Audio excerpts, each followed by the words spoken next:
उसका विशेष उद्देश्य है उत्तर प्रदेश में होने वाले चुनाव से पहले जन जागृति जत्थे को रवाना करने के लिए उत्तर प्रदेश में सामाजिक परिवर्तन, आर्थिक मुक्ति के आंदोलन को धार देने के लिए टुकड़ों में बटे शोषित वंचित समाज को एकजुट करने के लिए और भारतीय जनता पार्टी की उत्तर प्रदेश से विदाई सुनिश्चित करने के लिए जो साइकिल यात्रा उत्तर प्रदेश में शुरू होगी, जो 1 जुलाई से और 20 जुलाई तक ब्लॉक स्तर पे, उसके लिए एक पंपलेट बनवाया गया। जल्द वो पंपलेट आपके पास पहुंच जाएगा। मैं कुछ इशू जो है वो तो आपके सामने अभी भी रख दूंगा। 1 जुलाई से वो सभी उत्तर प्रदेश के कार्यकर्ता ध्यान दें, सभी पदाधिकारी उत्तर प्रत्येक गांव तक वो साइकिल यात्रा जाएगी। हर ब्लॉक पे साइकिल यात्रा जिला मुख्यालय शुरू होकर और सभी ब्लॉकों में जाएगी और हर घर पे जाएगी। वंचित वर्ग के लोगों को उनकी वोट की वैल्यू का एहसास कराएगी। साइकिल यात्रा पे 2 झंडे, एक भीम आर्मी और एक आज़ाद समाज पार्टी के झंडे जो हैं कार्यकर्ता लगाएं। वो साइकिल यात्रा जाति तोड़ो समाज जोड़ो, बहुजन समाज बनाओ, इस नारे के साथ। और उत्तर प्रदेश में 4.5 साल बेहाल जो हुआ, जो मैनिफेस्टो सरकार लाई थी जिसमें से कुछ भी पूरा नहीं हुआ, जो वादे किए गए थे वो खोखले वादे, उनका सच आम जनता को बताने के लिए मैं उन सभी परिवारों को भी नमन करता हूं जो कोरोना काल में पीड़ित हुए हैं, जिनके परिवार से कोई ना कोई चला गया। यहाँ प्रधानमंत्री के लिए सेंट्रल विस्टा प्रोग्राम चल सकता है, लेकिन प्रधानमंत्री उन परिवारों को जिनके कमाने वाले लोग चले गए हैं 4 लाख रुपए की सहायता नहीं दे सकते हैं। तो मैं उस पर भी आऊँगा, लेकिन अभी मेन इशू पे रहते हैं। मेन इशू ये है कि जो परेशानियां हुई है और जिस तरह से हकमारी हुई है, जैसे एजुकेशन का बजट कम हुआ है, जैसे हायर एजुकेशन में स्कॉलरशिप ख़त्म हुई है, जैसे सरकारी डिपार्टमेंट ख़त्म किए जा रहे हैं, आरक्षण की धज्जियां उड़ाई जा रही है आउटसोर्सिंग के नाम पे, जैसे जिन वैकेंसियों में आरक्षण मिलना चाहिए था उसमें जैसे 69,000 शिक्षकों का मामला है, उनमें हकमारी हुई SC ST OBC के बच्चों के साथ। जैसे हमारा सबसे महत्वपूर्ण मामला है जातिगत जनगणना, OBC की भी और SC ST की भी, कि उनकी संख्या पता लगे। और सरकार तभी तो उनके लिए कोई बजट बनाएगी जब उनकी आबादी की जानकारी नहीं होगी, तो सरकार उनके लिए बजट कैसे बनाएगी। 2014 की जनगणना के हिसाब से लगभग 30% SC ST की आबादी उत्तर प्रदेश के अंदर, और जो छल हुआ है पहले 52% OBC को, 27% आरक्षण। तो मैं काशीराम साहब के सिद्धांतों को आगे बढ़ाते हुए इस साइकिल यात्रा में गांव-गांव में भाईचारा स्थापित करने के लिए ये जातिगत जनगणना हो, और इस जातिगत जनगणना से संख्या का पता लगे, सोए हुए OBC समाज को पता लगे कि उसकी संख्या कितनी है और उसके हिस्से में आया क्या है, कितने यूनिवर्सिटियों के चांसलर उनके हैं, कितने हाई कोर्ट सुप्रीम कोर्ट के जज उनके हैं, कितने IEB ED CBI income tax ED के जो अधिकारी हैं, कितने सरकारी नौकरियों में उनकी वैकेंसी, कितने प्रोफेसर उनके, असिस्टेंट प्रोफेसर उनके, शेड्यूल कास्ट बैकवर्ड के लोगों को, शेड्यूल ट्राइब के लोगों को पता लगे, आदिवासियों को पता लगे, जानकारी मिले। तो उन्हीं नारों के साथ जो नारे तैयार किए गए वो पंपलेट में हैं, आप तक पहुंच जाएंगे। अन्यास किसी से विवाद ना करते हुए, अनुशासन में रहते हुए, बहन बेटियों का सम्मान करते हुए ये यात्रा जो है सभी ब्लॉक स्तर पे चलाएं भी। उसी दिन जो है संकल्प पत्र पढ़ के जो है ये यात्रा रोककर दूसरा जो नया संदेश है वो तैयार किया जाएगा, उसकी जानकारी आपको बीच में दे दी जाएगी। अब कमर कस लेनी चाहिए योद्धाओं को, वीरों को घर से बाहर निकलना चाहिए इस आंदोलन को बल देने के लिए। तो काशीराम साहब कहा करते थे कि जिंदा लोग मिशन चलाया करते और मुर्दा लोग मिशन को दफनाया करते। हमने मिशन को दोबारा जिंदा करने की ठानी, और ये साइकिल यात्रा की प्रेरणा मुझे कहाँ से मिलती है ये भी मैं आपके सामने जाहिर करना चाहूँगा। क्यों मुझे लगा कि इस वर्तमान की राजनीति के दौर में ये होना चाहिए, इसके पीछे दो बातें हैं। पहली बात तो ये कि मैं मान्यवर काशीराम साहब को पढ़ रहा था, उनके जीवन को जब पढ़ रहा था तो मुझे जानकारी मिली कि एक बार वो एक सभा में जा रहे थे, तो तमाम नेता जो हैं वो गाड़ियों से आ रहे थे, लेकिन एक कार्यकर्ता एक पुरानी साइकिल से खुद पीछे अपनी बीवी को बिठाया और आगे 2 साल की बच्ची को लेके मीलों साइकिल चला के अपने नेता को सुनने के लिए आया। काशीराम साहब ने उनकी तारीफ करते हुए कहा कि इस व्यक्ति को ना नेता बनना है, ना विधायक एमपी बनना है, ना ही इसे किसी की गाड़ियों की जरूरत, ना ही इसे किसी के सहारे की जरूरत है, ये मिशन मूवमेंट का सच्चा सिपाही। तो इस लोकतंत्र में मैं महसूस करता हूँ कि गरीब तो राजनीति में आ ही नहीं सकते, वो तो कुछ कर ही नहीं सकते। मैं इस वास्तविक राजनीति को, जिसके लिए बाबा साहब अम्बेडकर ने लोकतंत्र का निर्माण किया था कि 1 वोट 1 वैल्यू, कि प्रत्येक व्यक्ति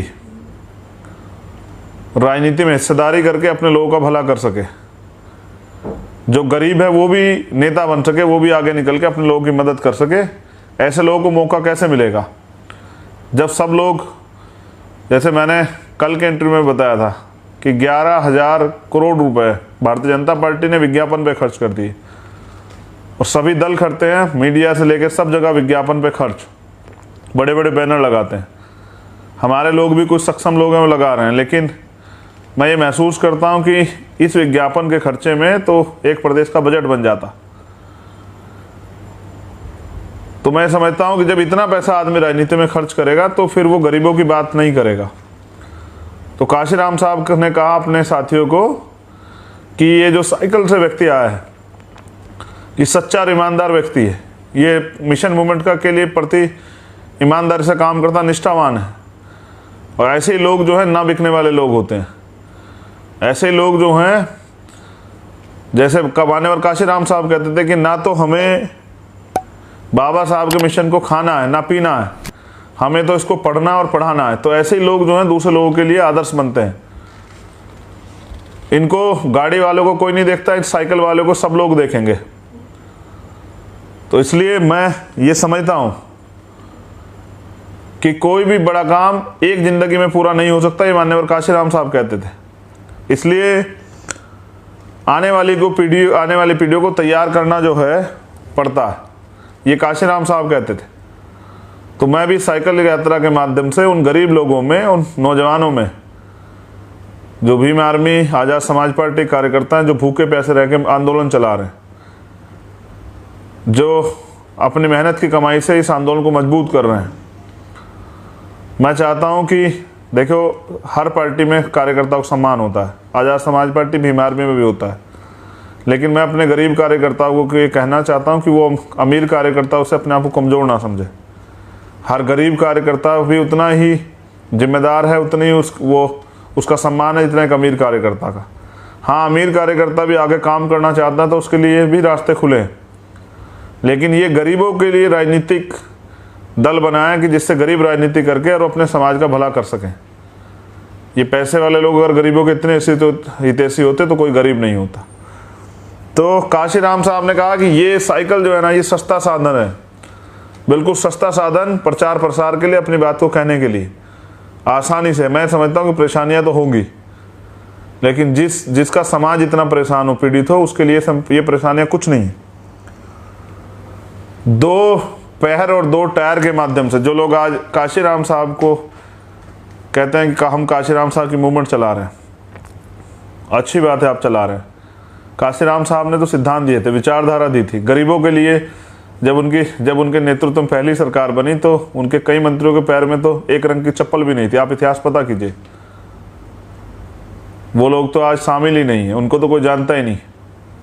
कई लोग तो कपड़े भी नहीं थे सही ढंग के, लेकिन फिर भी काशीराम साहब ने उनको आंदोलन में लाया। और काशीराम खुश होते थे कि मैंने एक मोची को, एक कुम्हार के बेटे को, एक जो है पाल के बेटे को, एक प्रजापति के बेटे को, एक कुशवाहा, एक कुर्मी के बेटे को मैंने जो है, एक ठेले चलाने वाले को, एक सब्जी बेचने वाले को मैंने विधानसभा में भेज दिया। और वो खुश होते थे कि जब ये एक तरफ पैसे वाले लोग बैठे होंगे और जब ये गरीब आदमी विधानसभा में जाएगा तो किस तरह का माहौल बनेगा। वो प्रैक्टिकल करते थे। तो 2 पैर और 2 टायर साइकिल से उत्तर प्रदेश के घर घर जाके बहुजन समाज के उनको ये विश्वास दिलाना है कि दोबारा से गरीबों की राजनीति शुरू करके गरीबों की भलाई की लड़ाई जो है उत्तर प्रदेश में लड़ी जाएगी। और मुझे भरोसा है कि उत्तर प्रदेश के, देश के ही स्वाभिमानी युवा, जैसे आज हम दिल्ली में थे, 700 से ज़्यादा युवा साथियों ने पार्टी को ज्वाइन किया। यानी कि दिल्ली के लोगों ने भी तैयार होने के बारे में सोचा है उत्तर प्रदेश को देख के। तो पिछले 5 दिन में मैं एक दिन आगरा था, उसके बाद 2 दिन लखनऊ था, आज दिल्ली हूँ। कल संभवतः प्रयास होगा तो उत्तराखंड के रुद्रपुर रहूँगा। परसों मैं 26 और 27 तारीख में महाराष्ट्र चला जाऊँगा। हर दिन एक चैलेंज है, उसको स्वीकार करके इस मिशन मूवमेंट को आगे बढ़ाना। मेरी फेसबुक की रीच कम की गई है सरकार द्वारा, मेरे ट्विटर की रीच कम कर दी गई। उनको ये नहीं पता कि ये आंदोलन, जिस दिन चंद्रशेखर जोर से चिल्लाएगा अपने लोगों से, तो मेरी रीच जो है वो दिल्ली की गलियों में देखने को मिलेगी, जंतर मंतर पे। जब मैं अपने लोगों के जो अधिकार छीने गए उनके लिए दहाड़ूंगा, उनके लिए आवाज़ लगाऊंगा, तो मुख्यमंत्री और प्रधानमंत्री कुर्सी हिल जाएगी। तो ये आंदोलन सिर्फ साइकिल यात्रा से शुरू होकर साइकिल यात्रा पे ख़त्म नहीं होगा, उसके बाद भी जो है लगातार ये जारी रहेगा। और वो तमाम मुद्दे जो जिस तरह से आम आदमी असुरक्षित है उत्तर प्रदेश में, महिलाएं जो हैं वो पीड़ित हैं, ऐसी सरकार को क्या फ़ायदा जो बहन बेटियों की सुरक्षा ना कर पाए। मैं पूरे चैलेंज के साथ कहता हूँ कि उत्तर प्रदेश में आज़ाद समाज पार्टी की सरकार आने के बाद कोई बहन बेटी किसी जाति धर्म की असुरक्षित नहीं होगी। और अगर उसके स्वाभिमान सम्मान में कोई आँच भी आएगी, आँच आएगी, उसके स्वाभिमान सम्मान कोई कमज़ोर करने का प्रयास करेगा, अपमान करने का प्रयास करेगा, तो उसको सज़ा मिलेगी, ऐसी सज़ा कि वो याद रखेगा। और उसके साथ साथ इतने सख्त कानून बनाए जाएंगे कि, क्योंकि कानून बनाने का अधिकार विधायिका के पास होता है, सरकार बनाती है, कि भविष्य में कोई किसी गरीब को सताने से पहले 1000 बार सोचे। हमारे अधिकारी कर्मचारियों की भी सुरक्षा का, उनके मान सम्मान का, स्वाभिमान का ध्यान रखा जाएगा। हमारे गरीब लोगों की भी अधिकारों का, जैसे काशीराम साहब कहते, तब तो नारे धूमिल हो गए, कहते जो बहुजन की बात करेगा वो दिल्ली पर राज करेगा, वोट हमारा राज तुम्हारा, नहीं चलेगा नहीं चलेगा। जो कहते थे काशीराम साहब, कहते जो ज़मीन सरकारी है हमारी, आज कहाँ है? आज तो कुछ नहीं, आज तो जो हमारा है वो भी सरकार छीन रही है। तो 2 बातें बहुत ज़रूरी आप सब लोगों के लिए। साइकिल यात्रा, पार्टी के झंडे तैयार करने, जिन कार्यकर्ताओं पे झंडे ना हो वो हाथ से तख्तियाँ लिख लें। कुछ कार्यकर्ताओं के लिए मैं आज आपसे भी अपील करता हूँ, और ये अपील क्यों कर रहा हूँ ये भी बताऊंगा। इसलिए कर रहा हूँ कि जिस मिशन मूवमेंट चलाने के लिए और आंदोलन चलाने के लिए, सत्ता हासिल करने के लिए तन मन धन तीनों की जरूरत पड़ती है। जिसके पास तन हो तन दे, जिसके पास मन हो मन दे, और जिसके पास धन हो धन दे। मैं बहुत जल्द, कल या परसों में अकाउंट नंबर जारी करूंगा आज़ाद समाज पार्टी काशीराम का। मैं नहीं चाहता कि ये मूवमेंट मुझे दूसरों के सहारे पे चलानी पड़े, क्योंकि मैं सिद्धांत से समझौता नहीं कर सकता हूँ। जो मैं रोज़ कहता हूँ उसको दोहरा देता हूँ कि सूरज पश्चिम से निकल सकता है, लेकिन चंद्रशेखर आज़ाद ना रुक सकता है, ना बिक सकता है, ना झुक सकता है, और ना ही किसी कीमत पे माननीय काशीराम साहब और बाबा साहब अम्बेडकर के मिशन आंदोलन से समझौता कर सकता है। कल एक पत्रकार साथी कह रहे थे कि सत्ता मिलने के बाद लोग बदल जाते हैं। ये सत्ता की लड़ाई, सत्ता तो मात्र साधन है, असली लड़ाई तो व्यवस्था परिवर्तन की है। जिस व्यवस्था ने आज भी हमारे लोगों को मजबूर किया है ये परेशानी का जीवन जीने के लिए। तो मैं पूरे देश में घूमता हूँ, ये महसूस करता हूँ कि सत्ता प्राप्ति के लिए तन मन धन तीनों की जरूरत होती। मैं ये बात इसलिए दोहरा रहा हूँ कि हमारे लोगों को समझ आए। मैं अपने गरीब कार्यकर्ताओं से भी कहना चाहता हूँ कि ये मूवमेंट आपके अपने संघर्षों से तैयार हुई है।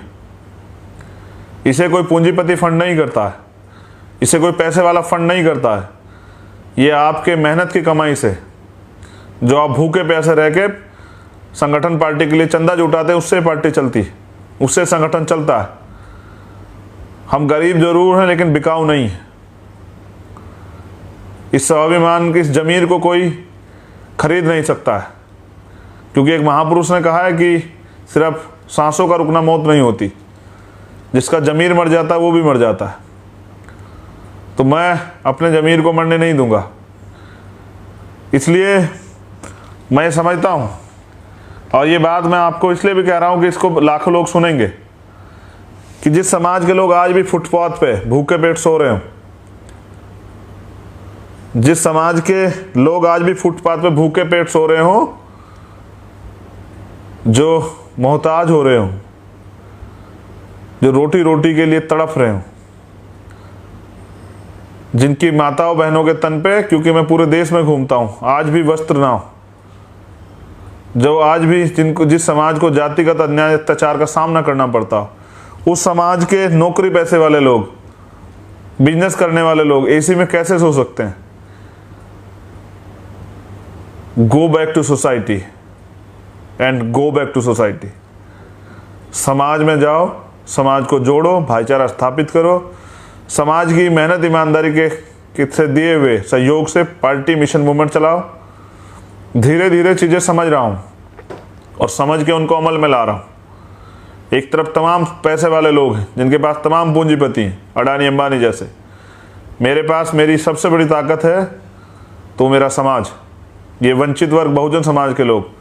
तो जो लोग साइकिल यात्रा में प्रत्यक्ष या अप्रत्यक्ष रूप से शामिल नहीं हो पाएंगे, वो धन से मदद करें। वो साइकिल, एक सिंपल साइकिल जिसकी जितनी क्षमता हो, वो जिला कार्यालयों पे पहुंचाएं, क्योंकि जो कार्यकर्ता बिल्कुल संसाधनहीन है और साइकिल यात्रा में जाना चाहता है, उसकी मदद हो जाए,